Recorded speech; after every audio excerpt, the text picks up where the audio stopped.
Evening, everyone. Welcome to the January 10th Village of Crooksville workshop meeting. Hope everybody had a good weekend. This evening we have Al Dolzell. He's a representative from RITA, which is the Regional Income Tax Agency.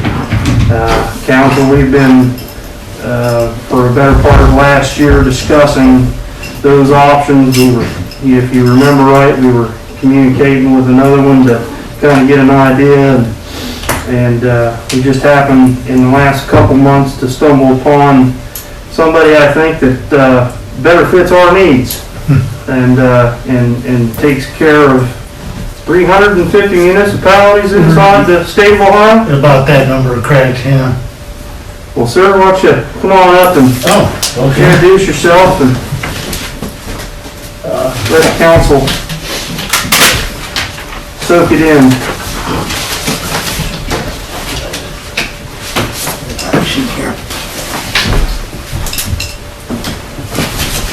Yeah, the handout, there's quite a bit of information in there. I'll just kind of hit the high points, but it was put together mainly as a takeaway document to provide further information on our company, Regional Income Tax Agency. Thank you. Thank you.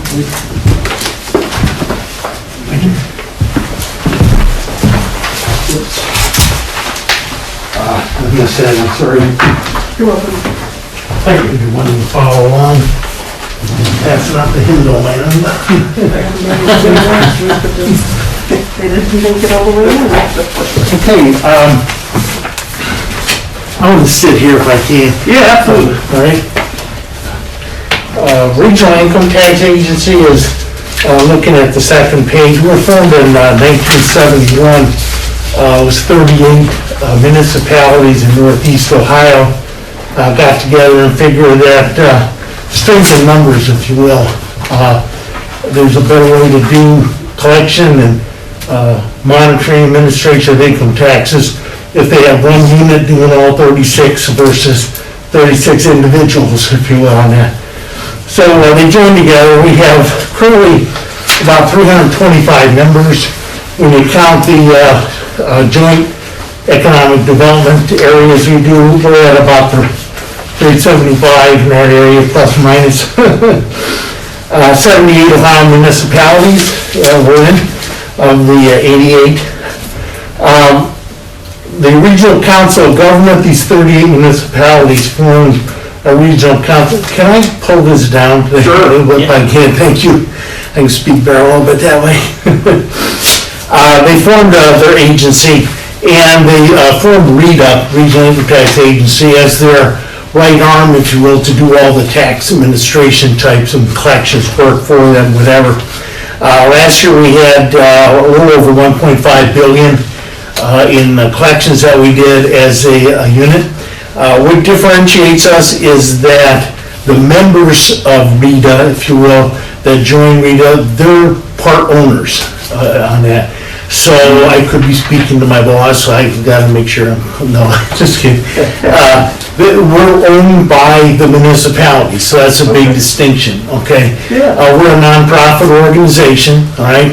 So all the expenses that it takes to run RITA as a unit, the salaries and the computers and all that kind of good stuff that comes with that, that's just, that total amount is distributed amongst all the 300 plus members we have, okay? Obviously, we have some weighting factors involved. It's not a, you pay 135 or 325% of 1/325th of the expense. It's based upon the amount of collections. So obviously, a municipality like Youngstown we have with its 50,000 people is going to pay a little bit more than Crooksville on that. So that's the biggest factors, the amount of collections that each municipality we do for them, okay? The key point there, as I mentioned in my opening statement, was that we're owned, or the members own us, and there's that economy of scale. So rather than everybody having their own legal, everybody having their own customer service, everybody having, we have one department for all the members that do that. Looking at page 4, some sample municipalities. Unfortunately, we do not have a municipality in Perry County, but the first few there are all in Fairfield County. I tried to select ones that might be nearby that you might be well aware of. Frazeysburg is over in Muskingum County. They just came aboard a little over a year ago. Caldwell, which is in Noble County, they just started about a week ago with us on that, so we're going. Services that we provide is the soup to nuts, if you will. We do the making sure all the taxpayers are identified and they're filing, properly and that. So we do the registration work. We also do the tax collection work. And we also do the enforcement, or, if somebody's not paying, got a balance due, we have a collection agency can go after them. We have a legal department on that, if hopefully there comes to that, but it's there. Looking at the first item there, page 6, we'll go just a little bit on the registration. Some of the key items that we have that are fairly unique when it comes to registering taxpayers is, one, we have an agreement with the IRS. Every year the IRS gives us a copy of the database that who file federal returns, and it's by zip code. So we said, here's the gamut of zip codes that Rita has. They do a data dump, they send it to us.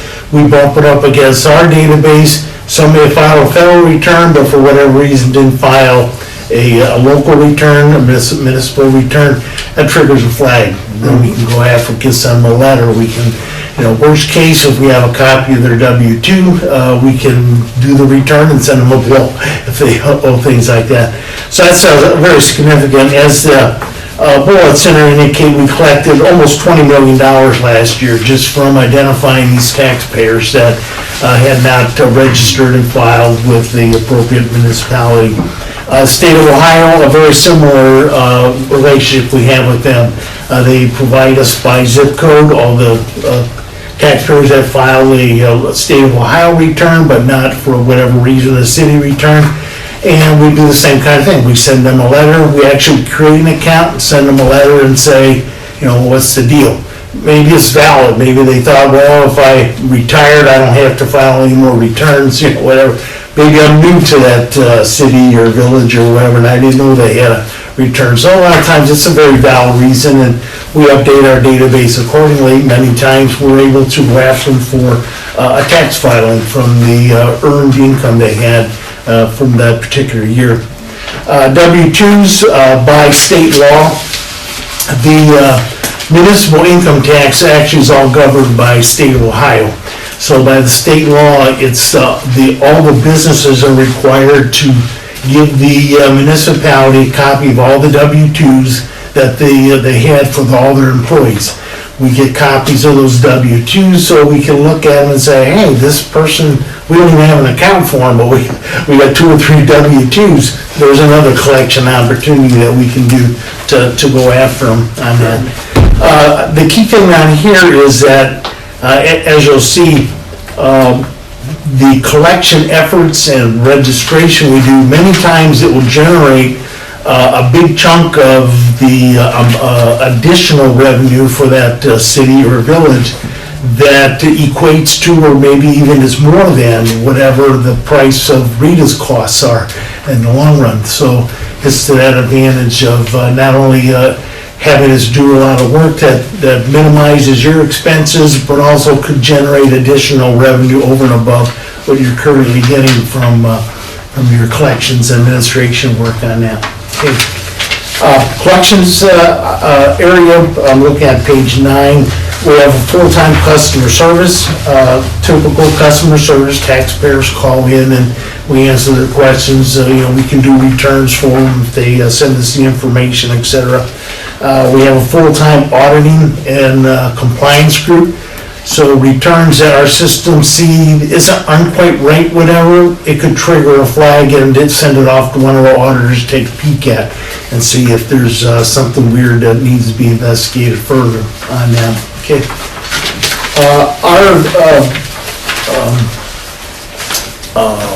What I'm looking for, I just went blank. The main criteria we look at is technology.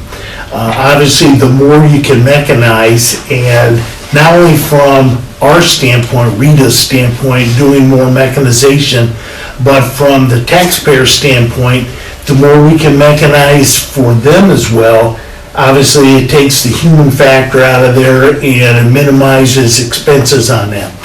You'll see through our website, a taxpayer can go in, they can file their own returns right through the website. They don't have to fill out a piece of paper, send it in, and usually that means somebody got to key that information in the computer. Yeah. We're starting to tinker with that digital scanning thing, so we're on the stepping stone of trying to do that. So in essence, if somebody here in town needed to file, you could go on the website, you would already have our Crooksville income tax form in the system. They go in there, fill it out, done. That's right. And usually it's a W-2, and we can step them through, look at line X, put that number in it. Sure. Line 3, put that number in, whatever. And at the end, we'll crank it out and say, okay, you got a credit of, whatever, do you want a refund, or do you want to carry it over? Or you owe, $50, do you want to pay it now? We'll take a credit card, and they can input a credit card number, and so it takes it out of the hands of an individual by letting the computer do its thing from that standpoint. And that's all through our website. We actually have two means of filing returns. One is they can actually access their account, input information that way, whatever. The other is you just access our website, you put in your social security number, your income, and click a button, and away it goes. You don't have to have any secret passwords or anything to gain access. Just put it in there and you're done. So whatever, trying to make it very easy, simplistic. Take the fear factor and the complexity factor out of the taxpayer, because the last thing we want is for them to say, oh, I tried that system, it was an absolute mess, and I hate it. So it doesn't do us as well as the taxpayer any good on there. We have partnerships, I'm looking at page 11, with many of the income tax software houses. One, as you see on there, is H&R Block. We about 2-3 years ago, converted so that when somebody goes through H&R Block, it will file electronically the local return. They already had federal and state on there, but not the local. That still had to be, keyed in or whatever. But through their software house, and that's a big expense saver, is by having that direct filing electronically through there. We've got Intuit is on there. We've had talk with TurboTax. You probably go through all the discount stores at tax time. You see, big, huge display of TurboTax. We've been talking to them about if somebody buys the TurboTax software, they can do an electronically filed return as well. We're not quite there yet, but we've had discussions with them on that. Page 12, again, it's the whole concept here is minimizing the amount of interface required from a taxpayer or a resident with a person. They can go on, when they call in Rita, or we have Anita's 1-800-860-RITA, the fancy name, and our IVR system, it will ask you, do you want to make a payment? And they push 1, yeah. And it's okay, put in your social, and put it in, and they can actually make a payment over the phone. They can inquire through our IVR system, what's the balance I owe, right? Any penalty and interest, what's going on with my account, whatever. So that way you don't have to have a customer service agent answering the phone, ringing up, the expense for the RITA and our member municipalities in the long run for additional resources to handle phone calls. We distribute dollars to the municipalities twice a month. The first work day of every month, no matter what day it falls on, is earmarked as a distribution day. Okay, so we take all the collections we did so far for that particular month. We take out what's called a retainer. It probably averages up to around 3% on that. I believe we just received some information from for Crooksville. We're working up about what, get a little finer the expense would be, if you would join Rita, how much per year would be, roughly would fall about 3%. So I think it was like 510,000 was your revenue last year. 3% of that is, we're talking 15, 16,000. Just give you a ballpark feel. That would be for us to take all the income tax off of your hands, and that may free up resources for the municipality for other stuff or whatever. And then, the second distribution is about the middle of the month. It's the 10th workday. That usually falls around the 14th, 15th of the month. We do direct deposits right into your checking account. Again, we don't want to send you a check. That means you have to go and run to the bank and cash it and whatever. We just do the electronic deposit on that. Wait another 3 to 5 days for it to get here. And Exactly, yeah. So, That's the way it used to be way back when. Oh, the check's in the mail. There you go. yeah. We have a collections department, so if we get the return and there's a balance due and the taxpayer doesn't pay, we have our collections people start. And they start off nice, you may have been an oversight, for whatever reason. We could threaten, if you will, with some court action. Hopefully it doesn't pertain to that. We also have paralegals, attorneys on staff, that if we need to take somebody to court, we will, to try to get a judgment from them from them, and to do the collection work on that. Again, that minimizes the municipality's effort needs to, good thing your solicitor down here, I'm taking business away from them. The need to have an attorney on call to, go after taxpayers or whatever, we can do that on behalf of the municipality for that. I don't think she'd mind. Oh, okay. Keep her pretty busy. Yeah. Couple items on page 15 that we have to help us with the collection process. It's called a non-filer. Usually, every year we contact all of our members and say, do you want us to do what's called a non-filer program? And what that is we go through the municipality and we look at all the taxpayers that didn't file a return over the last 4 or 5 years, everything within statute. And we can send out a letter to say, oh, guess what, you're sliding through the cracks, but we caught you, And it just brings their attention that we don't have a return. Again, maybe it's just an oversight on their part or whatever. So they have a chance to submit the return, make a payment on that, and all's well. The other part of that is as you can see on that non-filer, typically when we send out a letter, there's no additional expense to the municipality. It's all part of our collection effort. Typically for every letter we send out, we get about $22 back. So we send 1,000 letters out, there's $22,000 on that. The next step on that is what's called a subpoena program. We get a little tighter there. The dogs are hungry in the cage and they want to get out. No, but this we say, okay, we sent you a subpoena or a non-fire letter. We didn't hear from you. You still have a balance due. We actually have one of our auditors come out to that municipality if they're up doing that program. They'll spend, however many returns we issue gives us an idea about how many people may show up. They could be here for a couple hours, maybe a day or so, depending upon the size of the municipality on there. Trying to take away from them the excuses they'd have, say, I live 3 miles from, whatever, and I don't know where Rita is, and, whatever. So we bring in an auditor right here, and they can do the return, they can do the payments,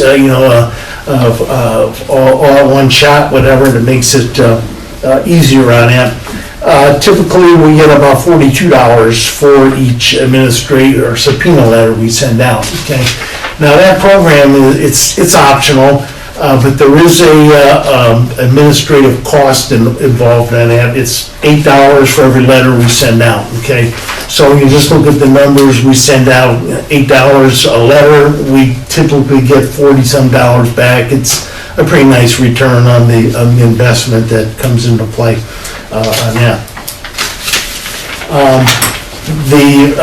The city, or I should say the member, city, village, Quick question on that, Alex. Yes, sir. Can you say, annually, can you change that? You know, say start out up front and we go along with that program and, you know, because when you're first starting out, you want to try to catch as much as you can. Right. And then as you go into it 5, maybe 10 years down the road, if that, you know, squeezes down, everybody gets, then we can come off of that. Right. Or is it- Yeah, we recommend, when you first do this non-filer and the subpoena, that way we can kind of clean things up. The next year, maybe do a non-filer, but not the subpoena or whatever, or maybe wait with the subpoena for 2-3 years on that, but periodically keep doing the non-filer or whatever. It doesn't cost you anything to have us send out the letters on that, and you can collect a few nickels off of that program. Sure. Or if it comes into play, don't do anything and say, congratulations, taxpayers, you're doing a great job, so Yeah. we're not gonna hound you. 100%. There you go. Like you mentioned, we have a full-time legal department, so we can submit court documents to get a judgment if needed off in filing suit against a taxpayer. As you see there, we don't have the 2020 numbers yet, but we collected over $14 million on behalf of our members from our legal folks on that. The cost to the members was a little over $1 million. Typically, those legal costs are paid by the taxpayer that was brought to court on that, okay? That operates similar to what you may have on your attorney. We have the retainer, if you will, so there's some upfront dollars, and it's kind of like a pot of dollars, and we use that if we have expenses. As taxpayers pay their legal fees, we throw it back in the pot, whatever, and those are continuously to replenish it on that, okay? We handle bankruptcies. We're always looking for, I'll call them innovative ways to come up with identifying taxpayers and the collection efforts on that. I'm looking at page 17, the second bullet. We come up with a called Pepsi Project, and we stole the name from a soft drink place, but anyway, what it is that, as I mentioned, the employers send us copies of the W-2 forms on that. Many of them electronically. Your large businesses, typically they'll send us an electronic file, which is great, because we can easily feed that into our system. We can actually take the W-2 and allocate it to an account on there. So, but what this Pepsi program does is it goes through on all those electronically filed, or if you will, W-2s, and it will compare it to, did the taxpayer actually do a return with that W-2 we got? If not, we'll generate the return, we'll send them a bill on that. So there's, you have another method of not only the taxpayers, or in a case where maybe we got a W-2, but we don't have an account, okay? We'll create the account because we've got a valid W-2 from the employer, and we'll generate a return for that particular year, and we'll send them a bill. So not only are we identifying taxpayers from these W-2s, but also being able to process returns and generate some additional income for that municipality, rather than the taxpayer, flying below the radar screen or whatever on that particular case.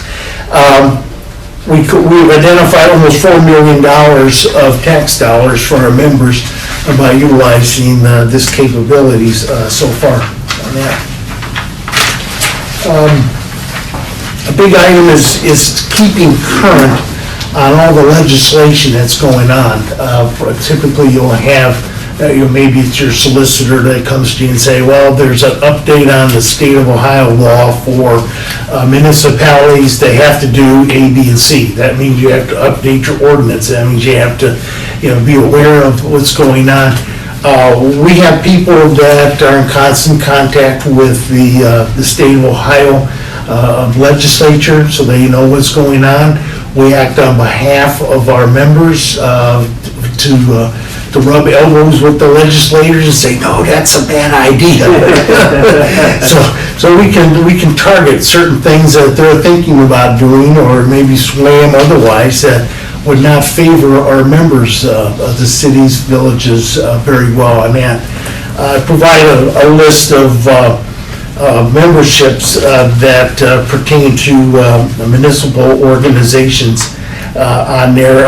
One, the Ohio Municipal League, you're familiar with that. It's a big representation that we have and rub elbows with them quite often, just to keep abreast on what's going on.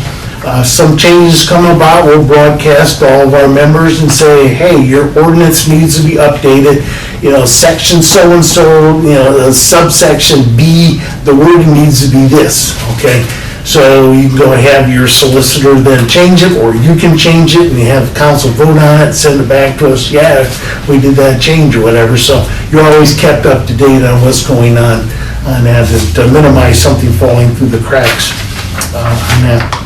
The key point on there was the newsletters. I know, obviously Crooksville is not a member of RETA, but some of the newsletters that we issue to our members, I personally have been sending them out to non-RETA members. New Lexington is one I know, and that's nearby here, or Crooksville, Lisa Osborne.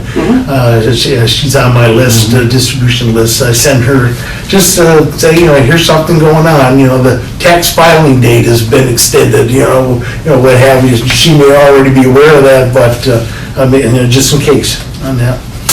Okay. Page 19, just talking about technology, that's real key to us, about minimizing costs. One big item is we have our homegrown software. It's ours. We don't have a MITS or a CCA or somebody else's software that we use. And so we're not dependent upon that vendor, jacking prices up. Well, if you want this in your software, you're gonna have to pay a premium. We do all our own tax software updates and testing and all that kind of stuff. Comes out. We have our own IT group that does that. Some of the other, page 20, we've got our own call center with a CEBO, with that. Disaster recovery plan, we've got 6 locations, so in case something burps and buildings in a bomb threat, heaven forbid, we have 5 other locations that within an hour or two we have space and resources there that we can bring them up and be fully functional going away. One case in point in this pandemic, obviously you're aware, March of 2020, I'd say within a couple weeks' time, RETA was functioning as we always were. They had software put out in the auditors where I live too, work at home. So we had our own system set up. We had our own interface to our software and proprietary connection, whatever. And to me, it was status quo. I loved it because I don't have to travel. In my, that time becomes involved with that. The last several pages are just advantages of RETA. I don't want to bore you with hashing over things that I've already talked about, some of the things we have. And the summary is kind of a, here we are, we're great and wonderful and biased, and you'll be happy to know. But, and we did receive, I mentioned, information. It might have been Lisa that sent us a worksheet that we have for what the tax collections are, what they're broken down, number of accounts, and from that we can work up some good numbers. But in the meantime, I'd say probably around Thursday or Friday, we should have response back to the end of the week on a real good number. We have plus or minus 5% is what we've been typically running, so it's a decent number for planning purposes and things of that nature. Okay. I know I ran my mouth quite fast and forceful. Any questions you might have, or? Yeah, I have one. Yes, sir. Like I'm working a job now away from the village. If I got the percentage of tax that you pay in Crooksville and provided that to my employer, would they be able to pay you direct? Yes. Take it out? Okay. Yes. Yeah, we notify the employers that, Crooksville now is a member of RETA, and if you already have municipalities you're doing withholdings for, all they need to do is just add Crooksville to their list when they send in their monthly or quarterly withholdings to us or whatever. At this point, I was just gonna take check stubs into Lisa, once a month and. Oh, no, your employer would, Okay. they can send that directly right into us. We have utilized the Ohio Business Gateway, so if the employer files their withholdings through the state of Ohio's gateway, if you will, the state of Ohio then says, oh, this is a municipality that's handled by Rita, they spin it off and they send us the dollars directly. So, again, it's all mechanized and trying to keep it out of the hands of somebody having to write a check and mail it or whatever. Unless you like what is that called when check's in the mail? The float or whatever? Now, Yes, sir. just to clear my thoughts, I work outside of Crooksville, and they take that city's taxes out of my check. Okay. Does that go to you to come here? Or does that Do go you- to the? Do you live in Crooksville or work outside? What that would be is the withholdings are done by your employer on where you work, okay? The employer has an option to do withholdings for where you live, okay? So if you live outside of Crooksville, no, the normal withholdings, we would not get from that, okay? You would, when you get your W-2, it's gonna have, XYZ municipality and dollars. When you file your Crooksville return, and, 'cause you have a credit, full credit, I believe, in it, Crooksville? Your tax rate? is 1.5. 5, and then there's a credit of up to 100%, yeah. So when you would file your Crooksville return, you would then apply that withholding that was done in ABC municipality as a credit to Crooksville. Yeah. Now, if your employer is agreeable, they may, well, in this case, since it's 100% credit, there wouldn't be a need to do any Crooksville withholding. Now, when they take a higher tax rate out for a different village or a city, that city gets the difference between what Crooksville gets and what we get? Yes. Okay. Yeah, so you're only claiming Make sure credit we're for, up to 1%, so your balance to Crooksville is 0, and the other city has kept the whole amount. Yeah, but I'm paying a higher tax rate than them, so. Zanesville's 2%. Okay, I just wanted to make sure I was clear. Yeah. They keep the difference. They keep the difference, but we get our 1.5% regardless. Okay, that's what I Well, wanted. no, okay, if, you'd say you're paying 2% to Zanesville, and I'm just to go number, $100. So Zanesville got $2 withholding, okay, on that, okay? Zanesville's keeping that $2. Okay, comes time to file your Crooksville, you're gonna show Crooksville, I owe $1.50, 1.5%, but I get credit for what I paid Zanesville Right. of that. Crooksville gets 0. Yeah, we don't get anything. You don't get anything. Zanesville keeps the whole $2. That's what I was, Crooksville gets 0. yeah, that's what I was Now, if asking. it's the other way around, say it's only 0.5%, okay, then that municipality would keep that 0.5% and you would still owe 1% to Crooksville. So that's, Crooksville would get a piece of that. Yeah, that kinda sucks. Correct, yeah. Because- We'll have to figure out other ways to catch you, buddy, no. Okay. Any other question? Okay. What's your closest location to us? I'm not sure, the ones we had, Thornville, I remember that was location when I was coming through here. I'm sorry, Office your here. offices. Oh, the office, I'm in Columbus. Columbus. Worthington, if you're familiar with the Worthington area, but it's by where I-71 crosses over, what is that, Schrock Road, whatever. We're right over in there, and now we've got, well, before the pandemic hit, we had about 20 people and they're working in our satellite office. Most of them were auditors and customer service people on that, but yeah, that's where I work out of. Our main headquarters is in Brecksville, Ohio, which is a suburb of Cleveland.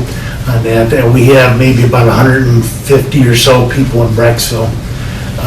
We have, the next largest is Youngstown, over in the east corner there. There's about 30 people out in Youngstown. Mostly auditors are out there as well.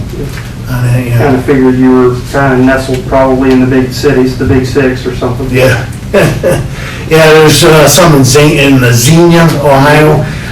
They just came aboard a little over a year ago, January of 21. And yeah, there's some there. And then Cleveland Heights, in a suburb of Cleveland, there's 4 or 5 people over in there. Most of the vast majority are in Brecksville location. That's where all IT people are, or servers and all that kind of good stuff is all housed up in there. Is your contracts year to year? I'm sorry? Contracts just fiscal year to fiscal year, or From a business, us? Yeah, it's whatever the business has. They don't have to change anything. Some businesses are on a January, December. No, but I was meaning the For contract us, with the village if of we, Crooksville. when would we need to sign up? By, so we can get established, so, if we sign up today, you're collecting 2022.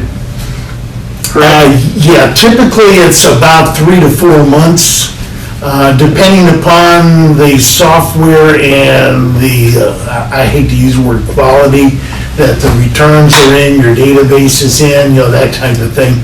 Because we usually have, what software are you using? Do you know by chance? It's a good question for Lisa. Okay. For the income tax? Income. Probably SSI, isn't it? SSI, okay. Just updated it, what, Yeah, I think it is. just investments and tax equipment. Yeah, it's been changed. 5 years ago, 4 years ago. Same folks that do our water and sewer billing. Right. As many of them, we have a direct conversion, so they do a data dump out of their system of all your tax records. We receive that, we do I'll call it a translation work into our software's format, and we just feed them right in. There's a lot of verification work that's done in the meantime. About a month prior to going live, we actually generate what we call it a welcome letter that goes out to all the businesses and the residents in that municipality, just to advise them effective, whatever date, that municipality is now going to be collected and maintained by the regional income tax. Have any questions, it puts contact numbers in there, the whole bit, directs them to our website for further information and that kind of thing. I have a couple of questions on your company's security. Okay? Has the security of your company ever been violated at all? No. Not good. What did you get, jinx me? Okay. No. And so, We did have an instant about, 3 or 4 years, our records are all backed up on, at that time, it was on discs, those floppy disks or, whatever. And the backup copy of all the records are kept off-site in the secure location, okay? These disks are all accounted for in the log and whatever, there's 48 disks, do we actually have 48 that are coming in, whatever. There was an incident about 4 or 5 years ago where one of the disks we couldn't account for, okay? Why, I don't know. Maybe it was already destroyed, it might have been shredded, maybe not, heaven forbid if it was stolen. We did, through our records, notified all the taxpayers that would have been on that disc, just to advise them. We gave them a free, LifeLock, free prescription to that, just in case there's something goofy. We didn't get any calls or problems or anything on that, so that's kind of gone by the wayside since it's been several years now. But that's the only instance of, it wasn't a security breach, it was just a procedural. I have another question dealing with the holding of the data. Now, all this data that for Crooksville, if we decide to go with Rita, you retain all that data and store that, and we don't have to keep any of that in records, right? You do all that? That's correct.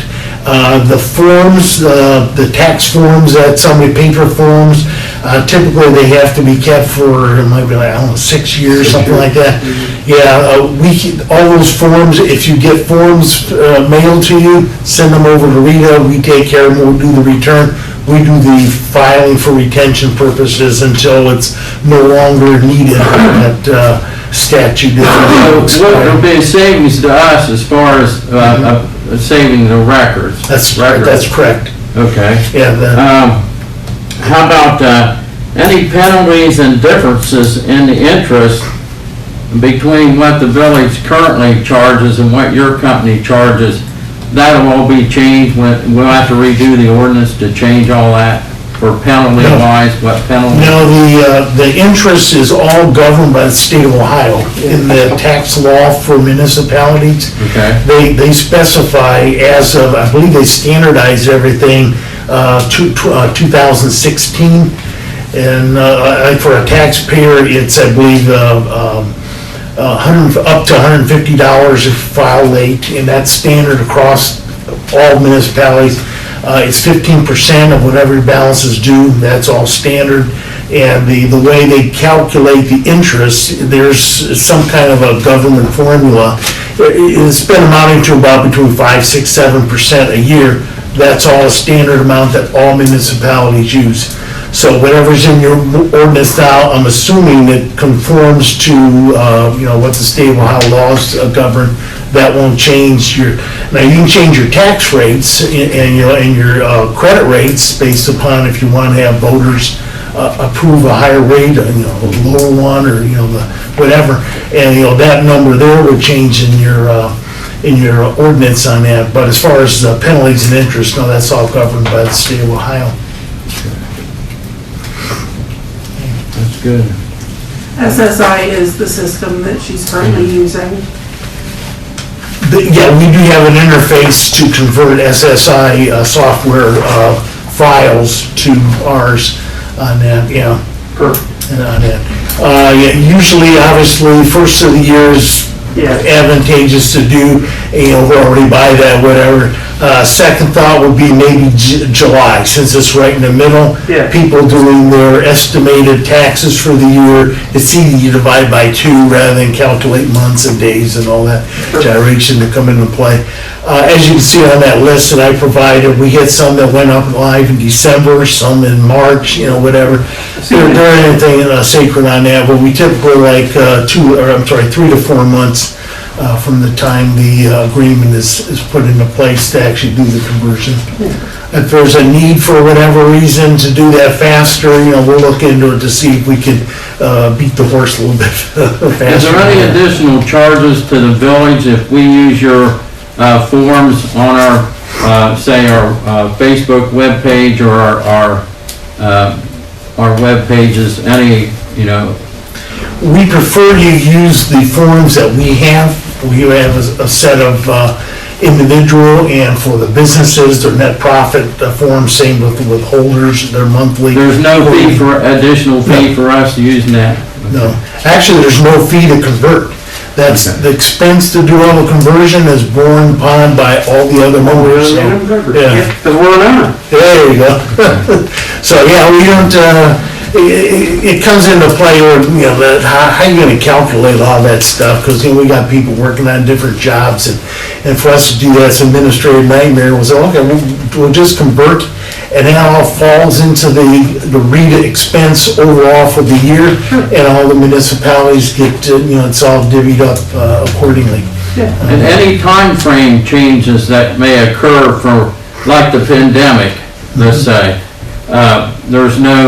we don't get held to anything like that. If there's, if the government changes the due date because of a pandemic like they did last year, they moved it, a month or 2, the following dates because of COVID, there's no additional.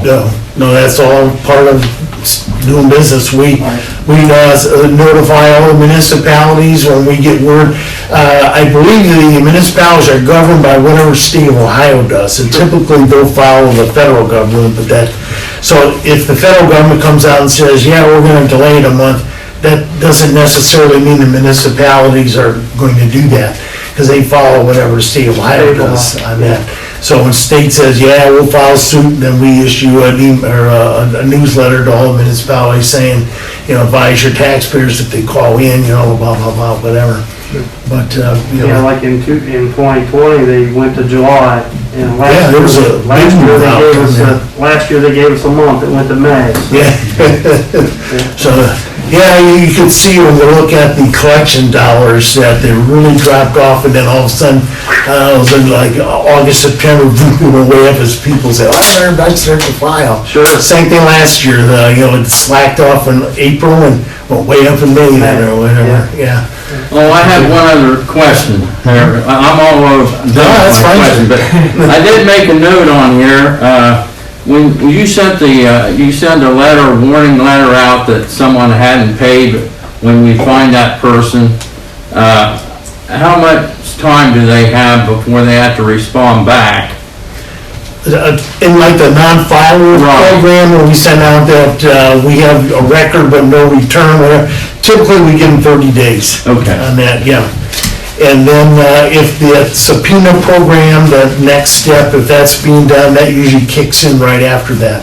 Or if that 30 days is, we still go and get a response and the subpoena program is not being done for, whatever reason, then we ought to fall back on that, the state, we call it the state ads, where we get the database from state of Ohio. Typically, people will file a federal and a state return, maybe not the city. So then we'll try to find that person under state of Ohio return. That way we can get a flavor for their income amounts and, things of that nature, and try to get them that way, whatever, yeah. Okay. So, If we were to go with this, and say a year later, we decided that this wasn't worth a damn, or we didn't want it anymore, I don't stand on that. is there a penalty? No. We require a 6-month notice, so send us a letter and saying as of 6 months, and those all guys, crazy, and we don't want to read anymore. Now, the question is on that, about the data for that year, is that going to be transferred back? Yes.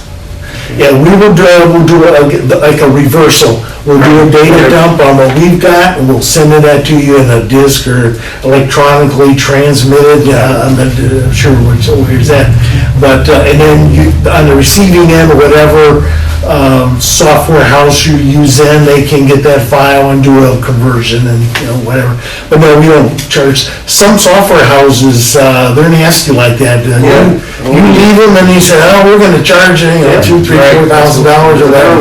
But, but we don't. We say, sorry to see you leave, but, things are what they are. Well, you got 350 or so municipalities in the state of Ohio, you're doing something right. Yeah, that's true. Obviously, from 38, we've grown quite a bit. In all the time that Riga's been in operation, there's been one municipality that's actually left Riga and went to another vendor to do our testing. Another vendor. Yeah. That was outside of Dayton, Ohio area. So whatever. Just kind of need to know that before you jump in. What it takes to get out of it. Yeah. It's not working. What would you say your average municipality size that you manage, population wise? Are we something in the majority there, or are we something more on the Minority side. minority side? We've got some as small as, I don't know if you're familiar with Bryce, Ohio, that's outside of Columbus, Bryce, the population is like 110. That's one of the smaller ones we have. Larger ones are Cuyahoga Falls, actually, is about 50,000. Yeah. We're just bringing on board Hamilton, which is outside Cincinnati, That's 68,000. I believe your population around 2,500. We have a lots that are smaller. That's a decent size. I'd say between 2,000 and 7,000 is the majority of the municipality.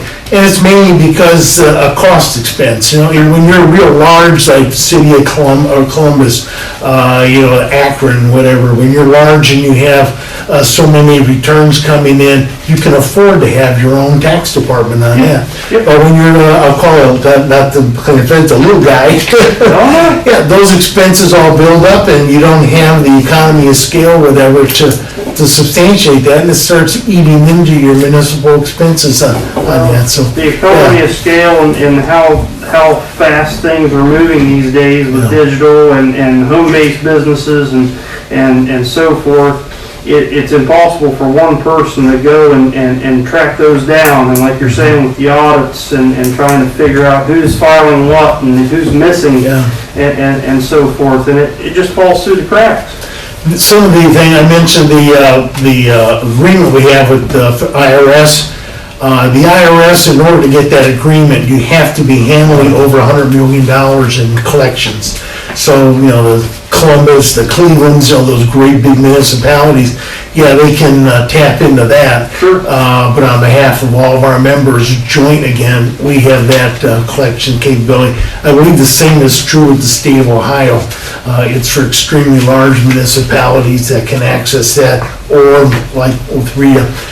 This, for 2021, I haven't seen the official final numbers, but I saw we were just shy of $2 billion, so we're on the verge of getting our $2 billion into play, so that's pretty good. A lot of cash. Yeah, keep those, So that audit purposes, when we get up, we still have the annual audit here, we still borrow in our funds, right?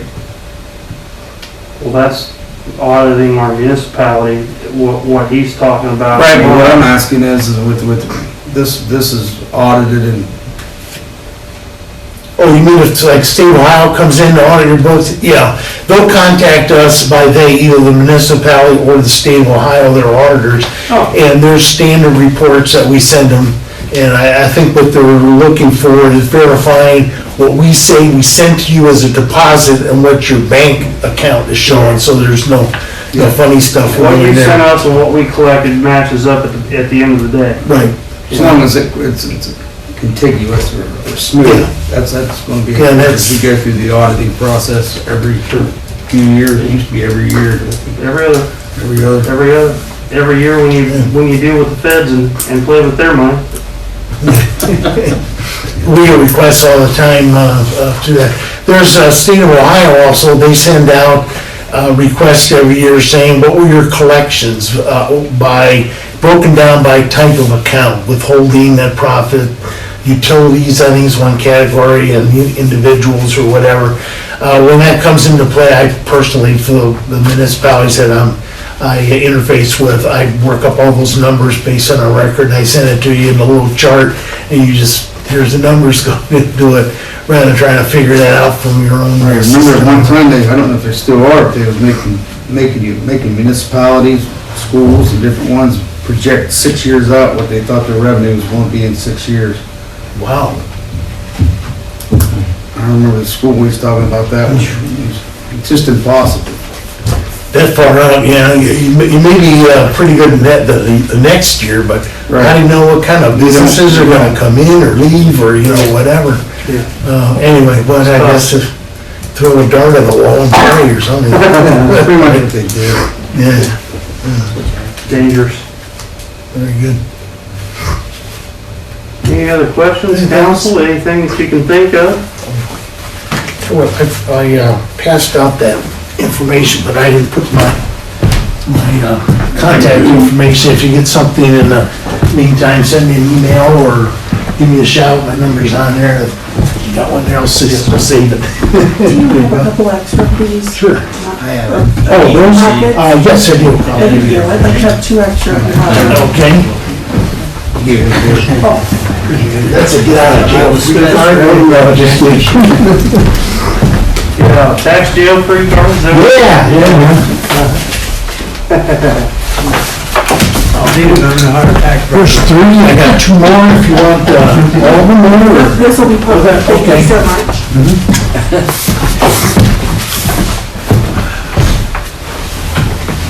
All right. Hey, sir. Yes, sir.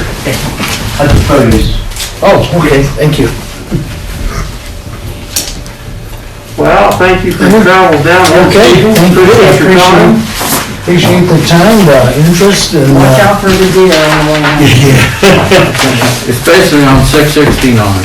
I was mentioning there before, the meeting started, coming up with 669, going up and down and around those curves and whatever. I kept my high beams on, and once you know, I just flip them on, and there's somebody coming down the other side, Yeah. whatever, but, put my mask on. It's one thing you didn't make. Okay, well, I'm ready here. All right, thank you very Thank you very much. much. Well, have a good day. You too. Thank you. Bye-bye. Safe travels.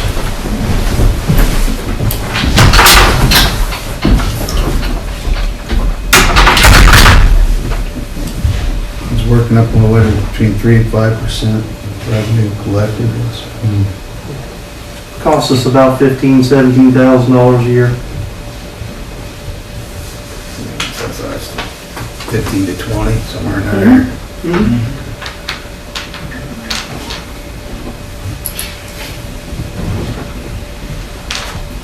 I think they're gonna collect a lot more than that.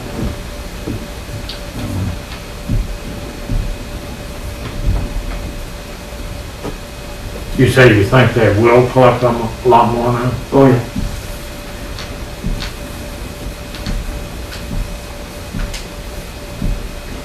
I do.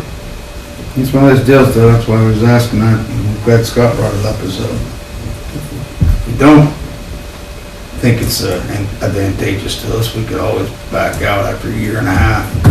You know what I mean? I'm saying that'd be a year and a half, because you'd want to do a year of it, Oh, a year or two. Yeah. You know? at least a year, You gotta get in and. and then and take see. 6 months to back out. I think you need to know that as well as jumping in. Yep. I'd be for it, I think it's. Doesn't hurt to try.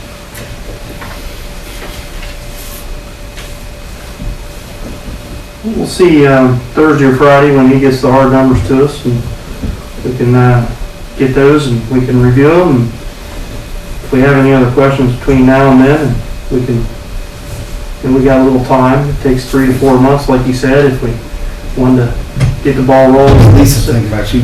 Say come middle of the year. What's Lisa? She's the one who brought up Rita to Tom, so, I mean, if we got into it the end of February, it would be up and running by mid-year tax, and people start filing their taxes mid-year.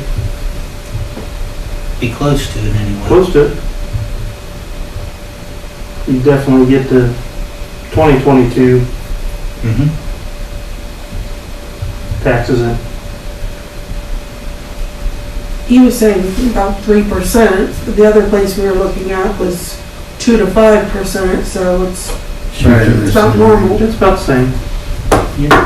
There is a question I missed, guys, ladies, everyone. That was having to do with the businesses that overpay on their taxes. Will they reimburse them if we overcharge them? Well, yeah, I understood him to say they would collect and they would reimburse if it was overtaxed. Okay. I missed that part if he said that, because I was writing things down, but, you know, we got in a pickle there a few years back, what, 2008, wasn't it, Rodney, somewhere in there? Yeah. 9? Yeah, with Serco, Yeah. 2000. One of the. No, one circle. or PCC. PCC. PCC. 2010. The one they wasn't paying, they was paying more than, Yeah. and then they was wanting a credit on that, and we took a hit that year. But if he said that, then that's fine. Yeah, he did. Covered, I'm yeah. pretty sure about refunds. Okay. Yeah. Okay.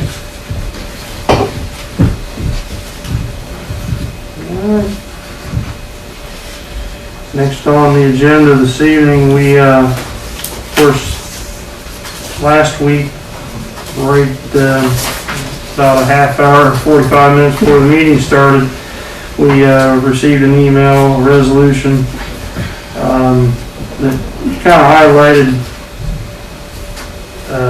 an agreement with, Community Bank, cooperating with, them, and working on the removal of the bleachers and so forth down at the Village Park. Everybody had a chance to kind of look over that sample resolution that Jan provided us. Any, I think the timeframe's too long. I think that was, And that's been, what I've heard from 3 or 4 council members already. Right. Way too long. what would council like to see there? Half that? Less than that? July 1st. I don't really know, it just seems like an awful long time frame, clear to December. If we would come up with something quick that we were wanting to develop down there, we would have to wait within that contract. Well, potentially. Potentially, and I don't know. You never know, something could come up, be advantageous to the village, you know, I don't know if we really want to. If we give them to August, would that be too long? The only reason I say another month, Scott, I agree with what everyone's saying here, is that weather-wise, the ground will be more stable, and, you know, they won't be tearing up as much, you know. Probably good, because you never know what you're gonna get into in May and June, or May anyhow, weather-wise. Yeah. Around here the last 10 years, August it's been cold and wet from March, April, My May. thought process on too, their goal really is the school's goal, which is to be up and running by next fall. By August. Wow. So, That ain't Gee gonna happen. whiz. End of July, they want to play football out there this year. yeah, that's their goal. They're going to play football out there Good luck. too. Well, I mean, but, so that means to August is, Yeah. I think that's reasonable. I do too. I figure they'll have them out there before August, but you just don't know. Once they come out, then the bank owns what's left. Correct. And they should have 30 days from that point to get theirs out. Or to at least have a plan to get it. And if they don't, then we charge them $1,000 a day. No, they're ours. Or a situation where, you know, we're working trying to be cohesive and work nicely with them. They could just leave Start that being assholes and part, that. maybe a block in case we want to. They have worked with us since the very start, That's why I'd Yeah, say. we're working with them. Keep them. right? Something down there for them. No, yeah. So your proposal is August 1st for the school. No, not for the school, for the. Yeah, for the school. For the school, Football. to have everything that the school is potentially buying down there, which they gave us a list, out of there. And then you're giving the bank either an option to remove the remainder of that by September 1st. Yeah, or they're ours.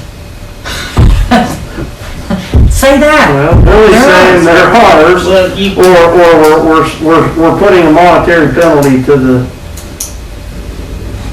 after September 1st. That's what you're thinking? I don't know if you can say they're ours. Why? They ain't well, going, you took can them. say that they have to have them out by a certain date, or we take over the assets, right? That's what I'd How's ask it with Jan. rental properties? What? Wouldn't that fall about basically under what it would be in a rental property where if you own the I property? think it's typically 60 days before you set your couch out on the sidewalk. I mean, just like the water project, you know, it was, you had a penalty at the end of it. Yeah. If you wasn't done, you owed $500, I don't know what it was. I So can't much per remember. day. What we collect on that? Lost probably. That project was estimated at 14 So we're months just and gonna it took keep us, 44. we ain't gonna charge no rent. We're That was just a gonna keep mess. I think we gotta give the bank a time frame to say either they have to have something set up to get them removed by a certain date, or there's a rent charge, or we, after so many extra days, we we take the assets. I would say a good time on that would be 60 days. That gives them plenty of time to make a decision. Now, they've been plenty of time. Well, remember, they just exercised their right to recoup those things between, what was it, October, November. Yeah, I know. Yeah. You know, they Seems like waited and forever. waited and waited. We also don't want to piss the bank off too much, because that's the hand that helps feed us. Very true. Cause what? That's the hand that feeds us. Oh, It's where we get our money from when we don't have money. So you have to tread lightly there. I don't know about you, Johnny, but that was always the jar of my aunt's refrigerator. That's why I got money when I didn't have money. Yeah, They did a good job for us on this building when we financed it back in 2007. They've done fire station. good works and are the first note holder on the brand new fire station we have.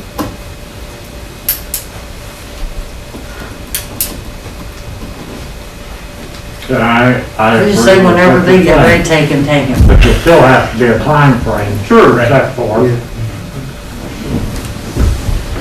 If it's going to be August, we're not going to be able to do anything down there this year anyway. Right. So why not leave it at, say, okay, let's have something from the bank by the end of the December, which is what the contract says now, or there's going to be penalties.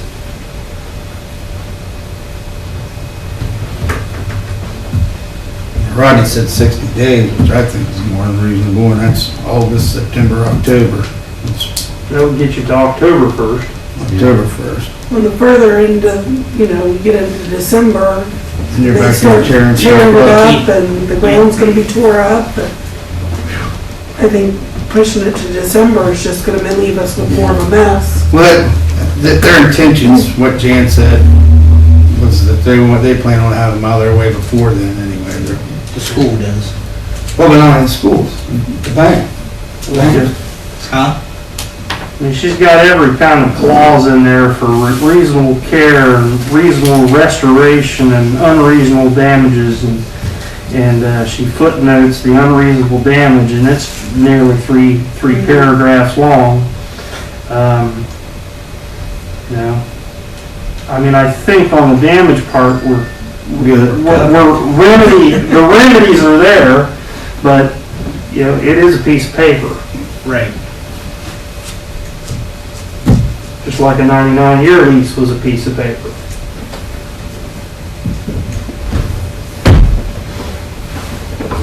Well, I think the schools really do have every intention of playing ball up there next Oh, year.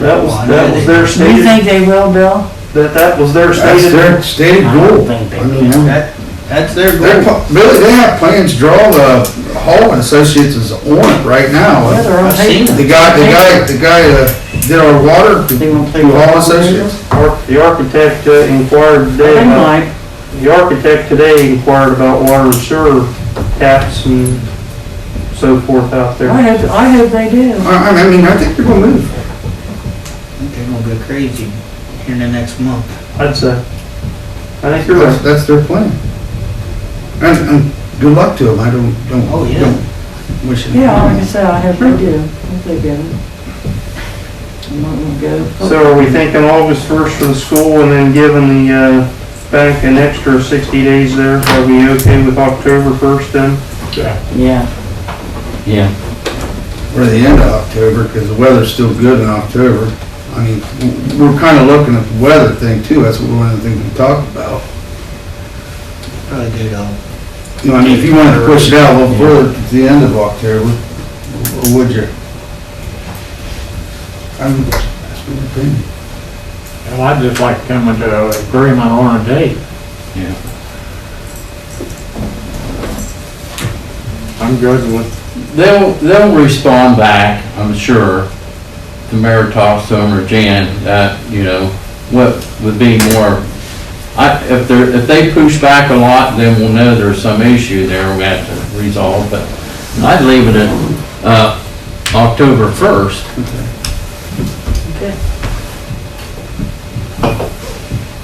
And then it gives us another 30 days if there's pushback. I honestly think something too, that a clause needs to be put in there. I didn't read through it, maybe we need to read through it again, but I didn't see anything in there that the removal of these things, would not interfere with any other, Yeah, it was. It's in there. About softball. Yeah, yeah. well, that's Yeah. softball, baseball, but did it say anything about, any other activities, people renting, shelter houses, think we it- got fireworks celebration.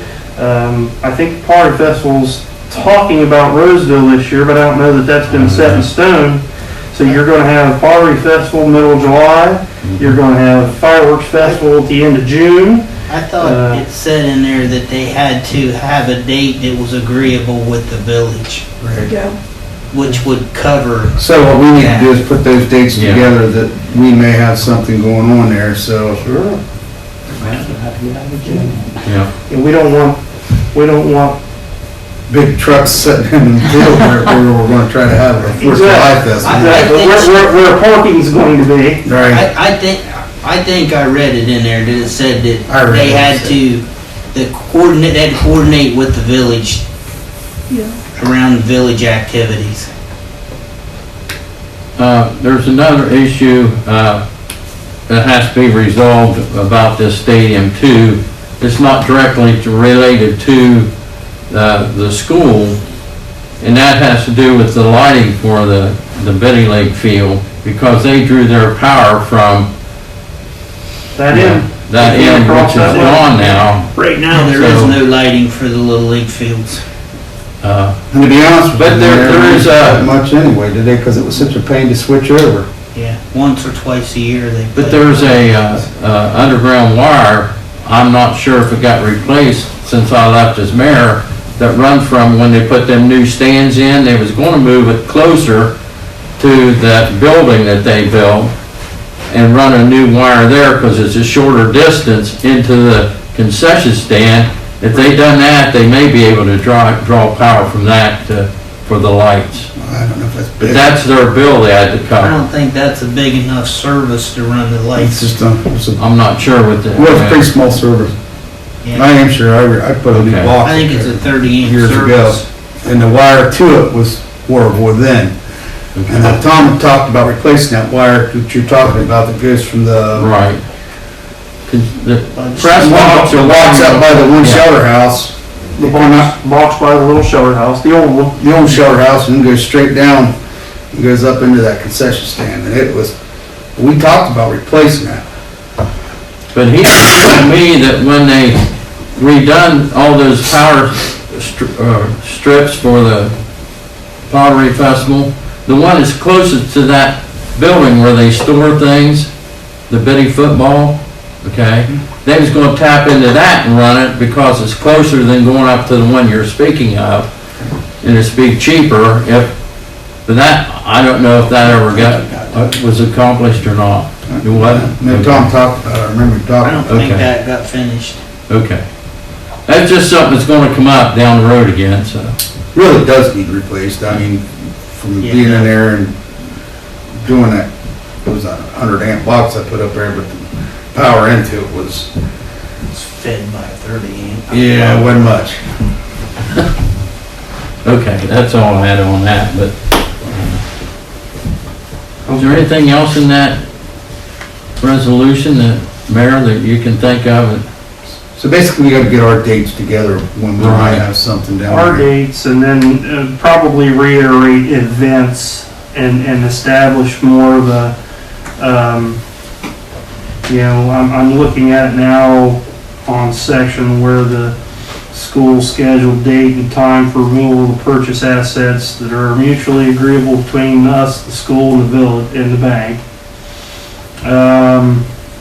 That any use of the village park softball, baseball field, it's really baseball field, the school finds necessary for its dismantling and removal of the equipment shall occur in a manner at a time that does not interfere with or disrupt regular use of village park softball, baseball field during regular softball, baseball season. But again, it doesn't mention anything about special events or parties or Yep, we'll have to put that in So there. we're gonna have to put, you know, Party Festival's gonna be there in the middle of July, if they're still there. Fourth of July, last Saturday in June is community celebration, so that's gonna bring a lot of people, Yeah, and we don't want that stuff in the way.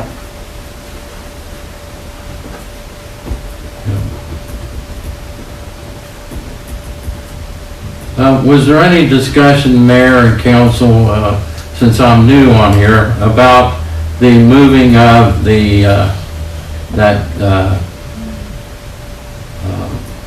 old press box, no, out in front, where the all of the Monument. monument, I- those bricks and stuff, I mean, that's through the Masons, isn't it, Chris? What's that? The monument? The football monument, the school's working on grabbing it too. okay. It's gonna go out to The the bricks school. with it, I mean, all of it. Yeah, And yeah, that costs too much money to just have them sit there and be destroyed. yeah. We fundraise between selling bricks and the fundraising we did down there. We started that project in 2006. We got it put in. We had about $9,000 in that, between the flat work concrete and the footers, and then the actual stone itself that has the picture of the 77 team on it was about $2,600 Yeah. that Bubba Howard made for us and done. So They're gonna be able to recoup that. we're gonna have to move it. Yeah, And they're planning on moving it. school is, Good. sure. So do we want to make sure that's in the document too, somewhere, or just rely on the good faith of the school to move it?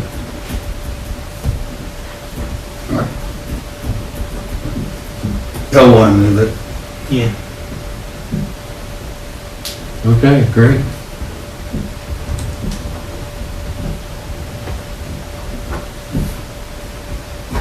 I could see an amphitheater down in the corner facing the corner farthest.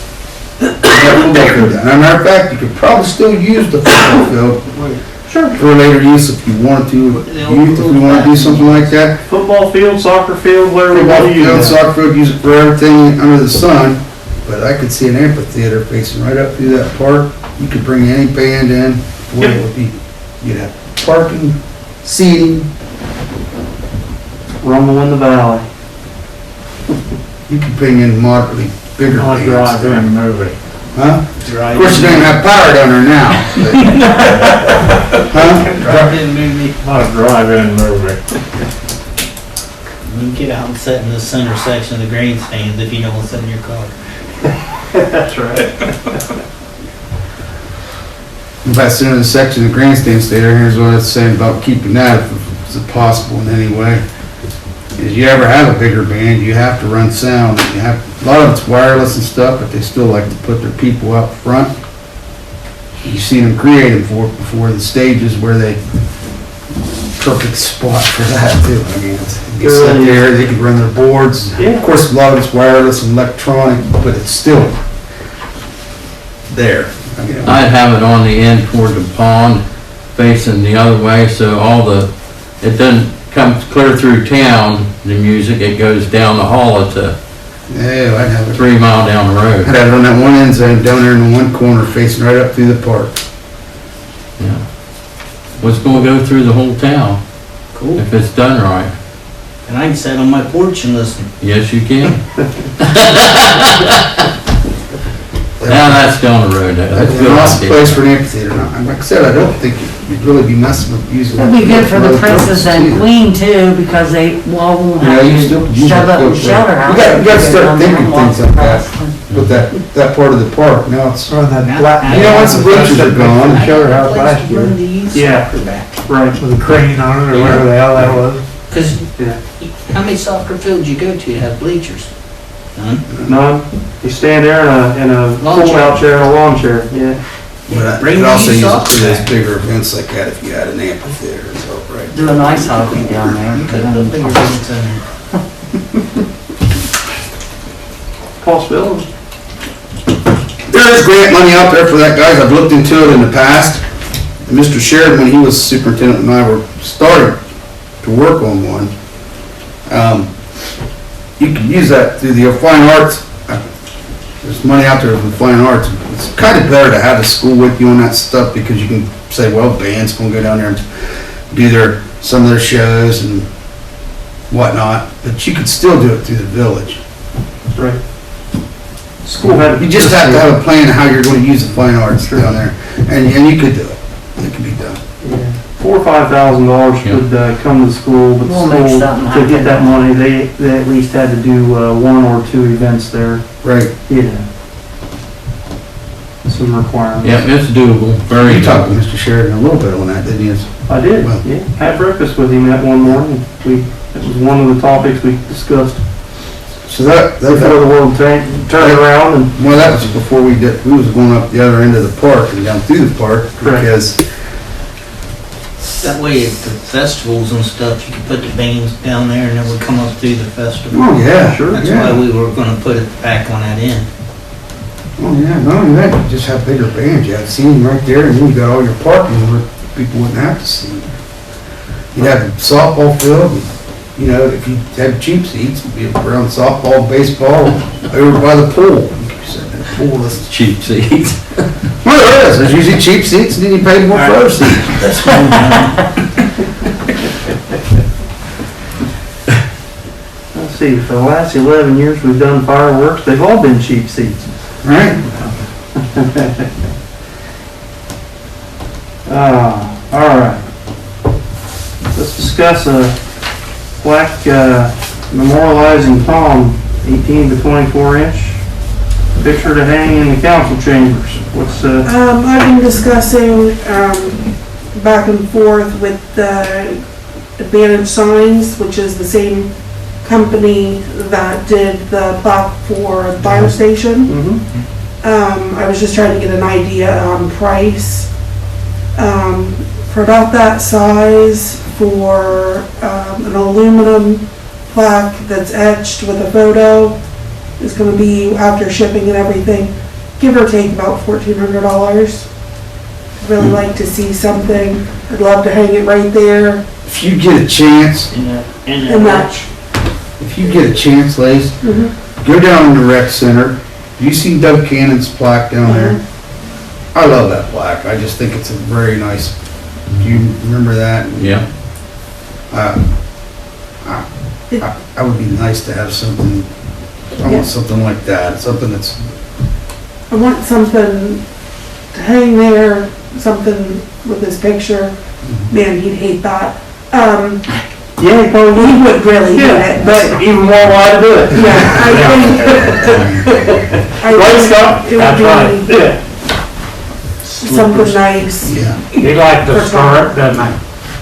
I'm for it, I just think if. This wood I don't want here, that plaque. I will. He had this I wood, really like uh, it. And I think it's got Doug's picture on it, doesn't it? I think It does. Yeah. It's in Boston, I believe. Yeah, Yeah. it's black, but it's a good size with him.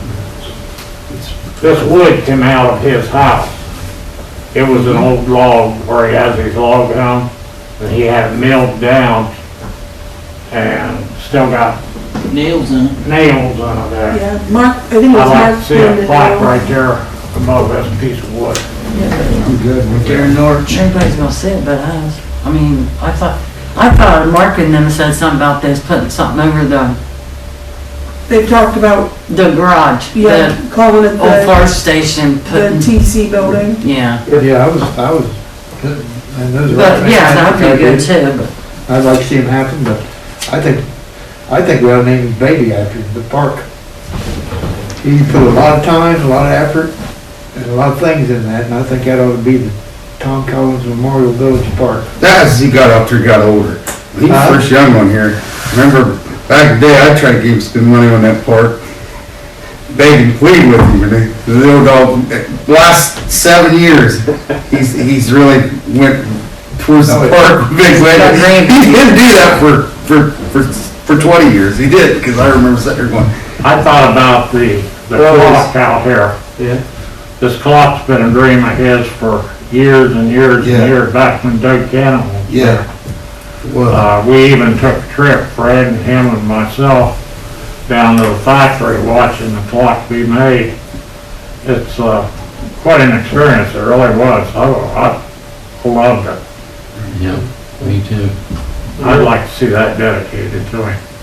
Have a little dedication service out here someday, do the week, whatever, and name it the Tom Collins Clock. That way he gets his watch when he retires. Yeah. Big golden watch you can wear, huh?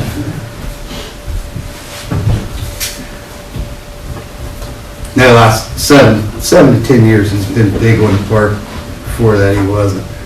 But it just comes with age and being grandkids. I don't know if it was grandkids or if it was that big old dog he had, and you know, he loved that dog, and every morning he would go through the park, especially on the weekends at 6:30, 7 o'clock in the morning, and he got Bear out of the wagon, and Bear went through the park. Well, him and Lacey were just around that beautiful decorating situation down there. Oh, yeah. Well, Lacey was the one I think was Last, really. last 2 years, just turning that That's Lacey's around, baby. Lacey, baby, Tom just supported it. It was which kind of leads into a correspondence here. We got a thank you from Donna White, and it says, "Dear Council, sending heartfelt thanks for the beautiful lights in our park. I know that takes a lot and of time and hard work, and it is very much appreciated. Also, thank you for permitting me and the other seniors in town to use the rec center gym. Citizens who are willing to serve in public positions always get much criticism, but I just wanted to send some kudos to you your way. Best wishes for a wonderful New Year. Sincerely, Donald White." Cool. Nice. Yeah.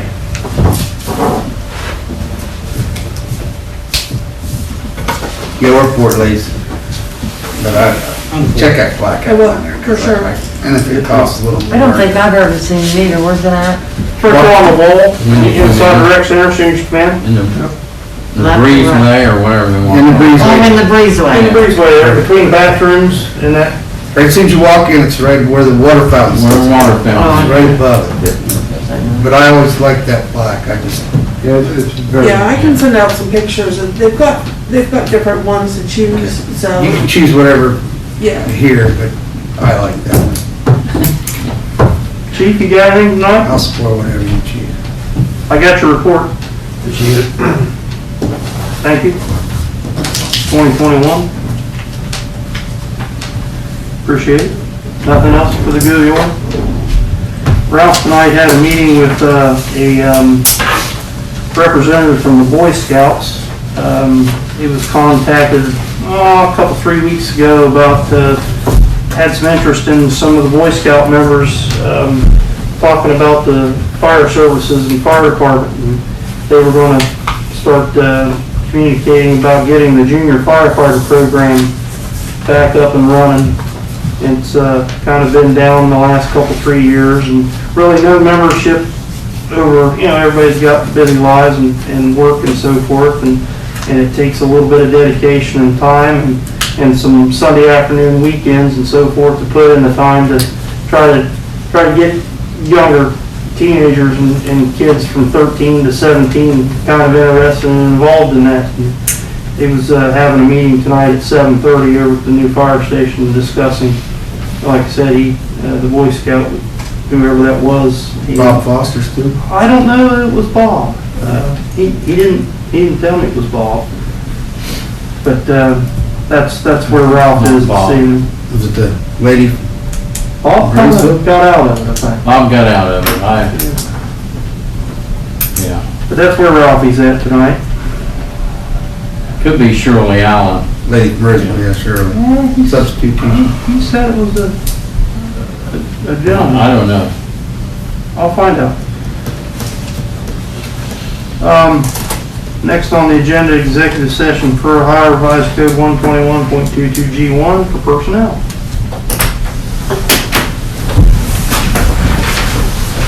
Personnel. Is that what you're talking? No.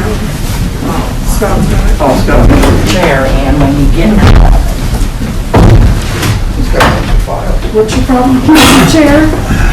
Oh, I can't stand when Back by there. Brandy and them will come down home and they'll pull the chair out and then I go to walk and then I fall over the chair. I get it out of the restaurant too. Pull it out, push it in.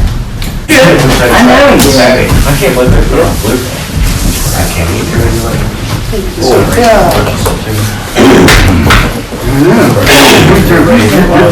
We are, we're just putting time on. Alright, we're out of executive session if there's nothing else to come forward, council. Marilyn, hi!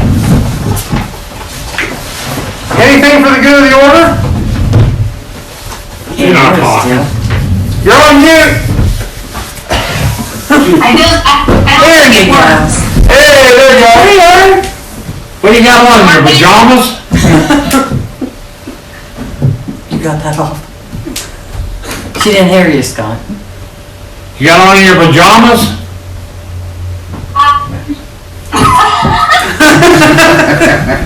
Wait, She must have. Cold beer in your hand. You have anything to add this evening? I don't think so. Okay. Nope. Ask her what she thought of the presentation. What did you, just from the financial background, what did you think of the presentation on the regional income tax? Rita. I couldn't hear, some of it real well, but, what was the total amount that he was saying that it could cost? Somewhere between $15,000 and $18,000 roughly, between Okay. about 3% of our total collection. Okay. No, I don't really have anything to add, I guess, so I think, I know Tom talked real high of it, when I talked to him. You got her and, book? So I You have a would say book? that, You'll have a booklet to look through tomorrow on that. I got your booklet. okay, all right. Okay, thanks. Thank you. Appreciate it. See you later. Thanks, you have a good night. Bye. I don't know, I didn't want it. Nothing else come for council, we're adjourned.